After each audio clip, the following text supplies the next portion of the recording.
I'm going to basically document me sticking a piece of fabric to a pickguard and finishing it. So the first thing you would do is scuff this up with some 220 grit sandpaper. Now normally the second thing you would do would be spray this with white primer, and then basically you wait for that to dry and then repeat the scuffing, but generally you'd want white primer because you don't want the color of whatever's underneath the fabric poking through it. In this case I do want that kind of as a special effect, but most of the time you want to be doing this on a white background. So now we have a pickguard which is covered with a thin, even layer of glue and is basically sticky all over. That means we have a couple of minutes before this dries to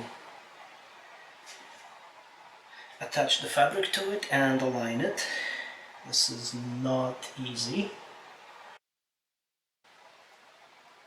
Basically my goal here is to get this kind of semi-straight and flatten everything down, and you do that using this special tool.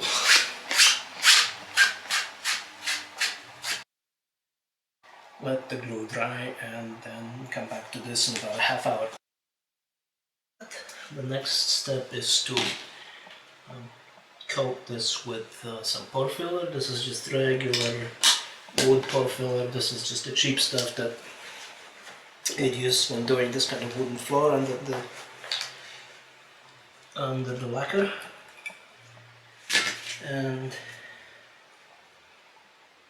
this does a couple of things. It fills the holes between the fibers, so you can get an even finish when you spray this with lacquer later. It also helps stick the fabric down where the glue kind of missed it, especially around the edges. Just basically make a really neat cut, as smooth and even as I can around the edge. Now to do this you want to use basically the sharpest blade you can. And how neat you're going to be able to get depends largely on the edge of whatever it is that you are attaching this to. In this case, with a beveled pickguard, it's not easy but doable. With a headstock it's also similar, but with the body here, which has more rounded corners, it's basically not going to look nice no matter what you do. And you are going to have to cover up the transition with something or another.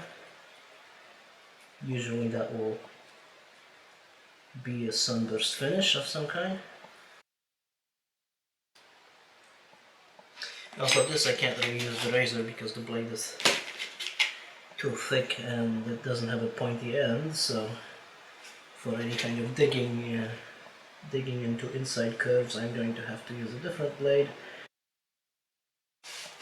Holes for the screws. Now this was for the screws on the body for the bridge. What I'm going to do is stab them with a pocket knife, twist it around a little bit, make enough of a hole for the screw to have an easy time going in there, but in this case these are going to be visible and they need to look neat, so I'm going to use a cork borer set. And the last hole, hopefully I've gotten the feel for this by now.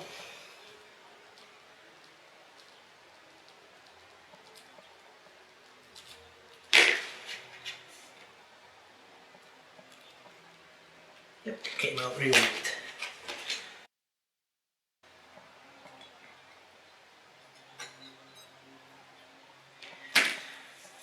Alright, so now once I can't feel any more fabric hanging over any of the edges,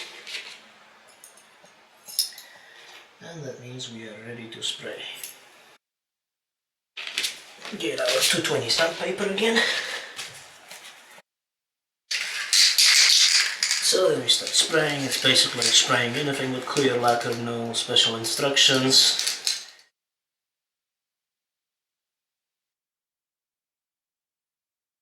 So here it is, all done. Doesn't look quite as neat as the last one I made, although I think I did a much better job with the edges on this one. The fabric was a big pain to work with, being very loosely woven and sort of very, very weak structurally. But it turned out alright, and it's definitely gonna make a hell of an impression on stage. And as to how the base works, and I'm sure some of you are wondering, does sticking a piece of fabric to a base destroy the vibrations and ruin the tone and the sustain? Well, you can make up your own mind. Since Armani is, of course, an Italian brand, I'm going to play something that's vaguely Italian.